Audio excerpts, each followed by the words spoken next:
안녕하십니까. 반갑습니다. 자서전 쓰기 강사 민경호입니다.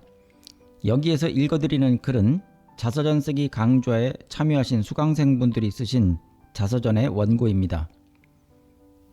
제가 복지관, 도서관, 대학교, 지자체, 평생학습센터 등에서 자서전 쓰기 강좌 프로그램을 진행했는데 그 프로그램에 참여하신 수강생분들께서 글을 써내셨습니다. 그리고 그 원고로 책도 제작했습니다. 지금 읽어드리는 글은 이 글을 쓰신 주인공께서 살아오신 이야기입니다. 이것을 읽어드리는 데는 이유가 있습니다. 본인의 자서전을 쓰려고 하시는 분은 많은데 어떻게 글을 써야 하는지 몰라서 그 방법을 궁금해 하십니다. 그래서 실제로 자서전 쓰기 강좌에 참여해서 글을 쓰신 분들의 글을 소개해드리면 많은 분들에게 참고가 될 것이라고 생각합니다. 다른 분들이 쓰신 자서전을 함께 읽어보시면서 여러분 자신의 자서전을 기획해 보시면 좋겠습니다. 아직까지 민선생 자서전 쓰기 TV 유튜브 채널 구독자가 아니신 분은 구독 버튼 눌러주시고요. 좋아요와 알림 설정도 부탁드립니다. 그러면 이제 자서전의 세계로 여러분을 안내합니다. 재미있게 시청하시기 바랍니다. 농림부를 다니며 가정을 일구다.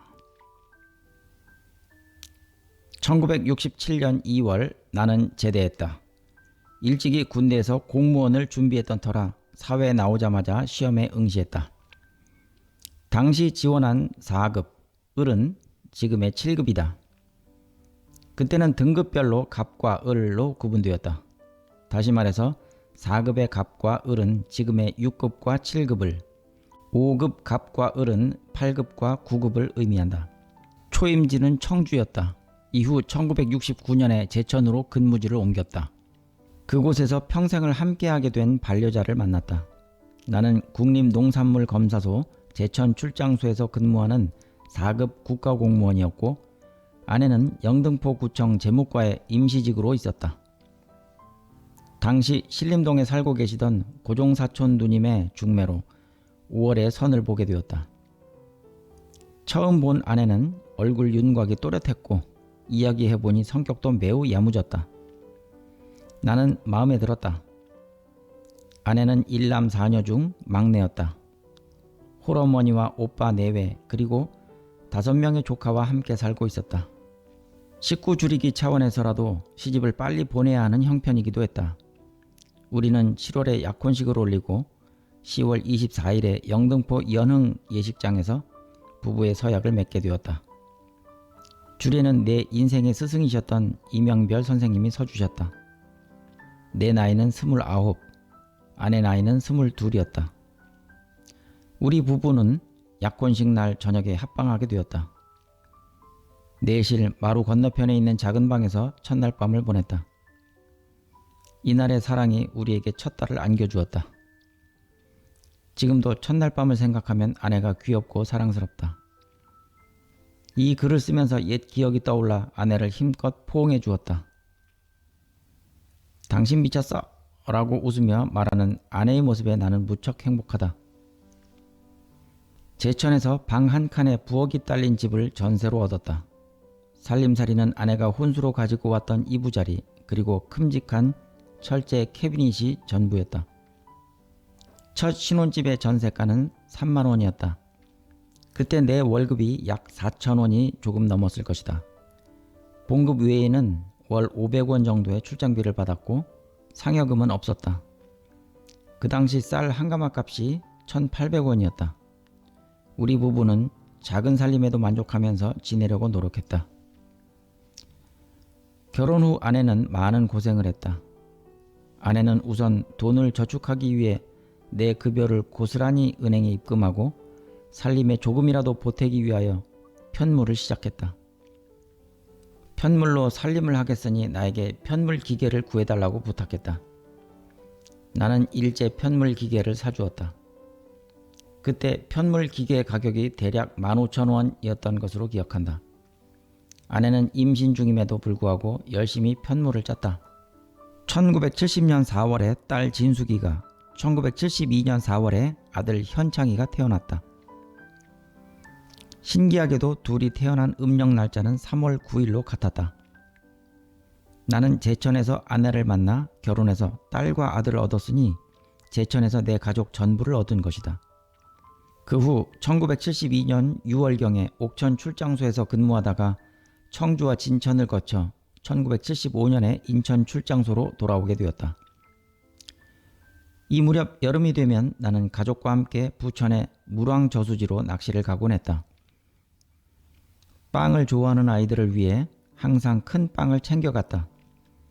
밤새워가며 낚시하는 것을 즐겨 했는데 언젠가부터 저수지 물이 탁해져서 더 이상 찾지 않게 되었다.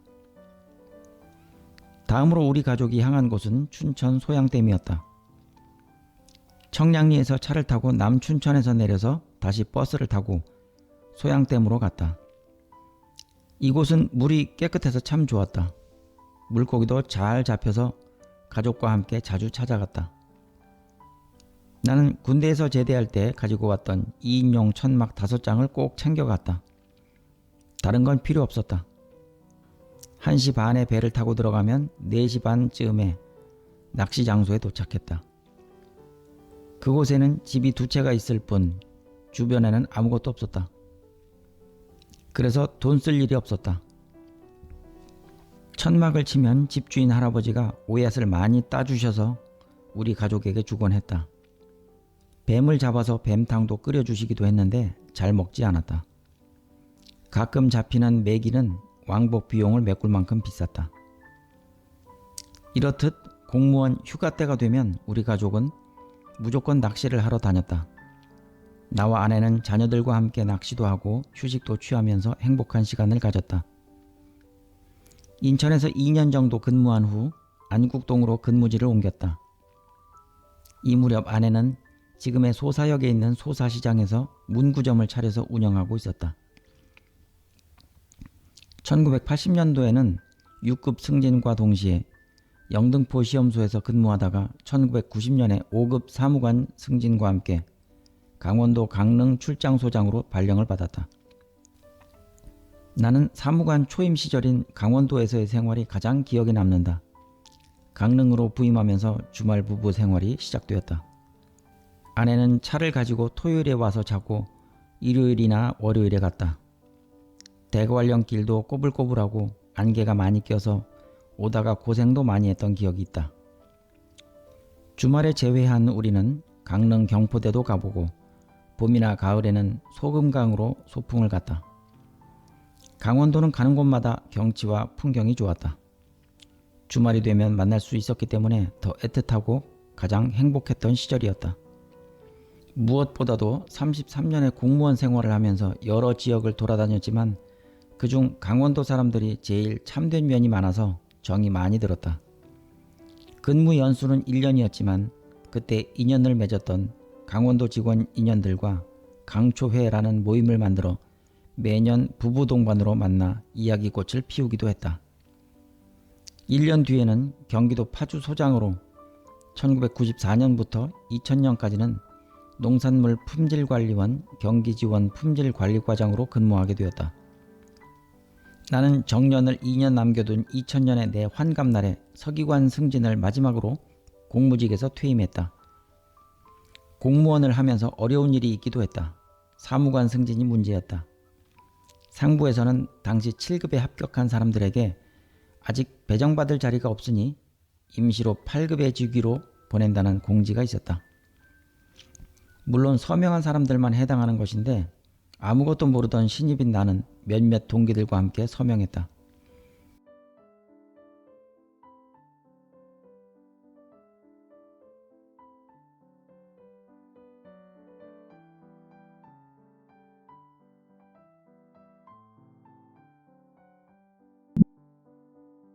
공무원에 관한 법률을 토대로 청와대에 문제를 정식으로 제기했다.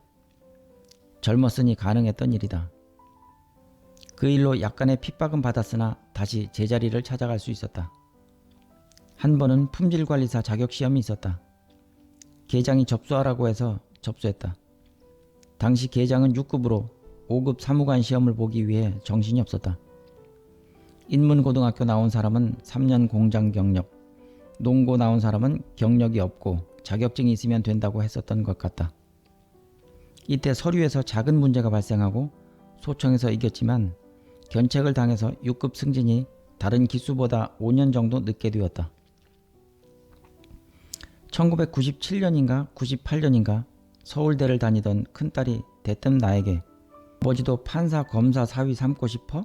라고 묻기에 나야 그런 사위 있으면 좋겠지 라고 별뜻 없이 답했다. 그 한마디에 딸은 지금의 사위를 데리고 왔다. 사위는 서울대 법대를 나와서 사법시험에 합격하고 공수사령부의 군 법무관으로 근무 중이었다. 1998년에 나는 딸을 시집 보냈다.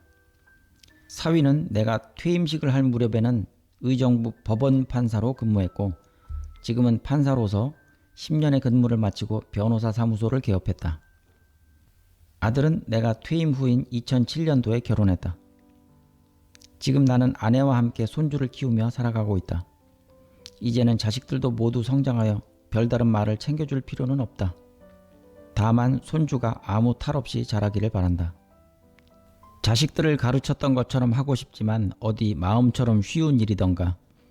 지금은 법륜 스님의 말씀 따라 그저 지켜보기로 했다. 나는 내 손주가 그분의 가르침처럼 4가지는 지켰으면 한다. 남을 때리지 말고, 물건을 훔치지 말고, 거짓말하지 말고, 성추행하지 말라. 나쁜 것과 그릇된 것은 바로잡아주고 어리석은 것은 깨우쳐 주어야 하는데 내가 지혜가 부족한 탓에 힘에 부친다. 그저 물 흐르듯 자연의 순리에 맡기고 지켜볼 따름이다. 네, 오늘 영상 재미있었나요? 글 내용에 공감하셨다면 구독과 좋아요, 알림 설정 부탁드리겠습니다. 저는 다음 영상에서 또 찾아뵙겠습니다. 그리고 시청자 여러분께서도 글을 써서 저에게 보내주시면 심사하겠습니다. 심사 후 채택되면 동영상을 만들어 저희 유튜브에 올려드리겠습니다. 많이 신청해 주시기 바랍니다. 연락처와 이메일 주소는 유튜브 설명란에 적어 놓았습니다. 감사합니다.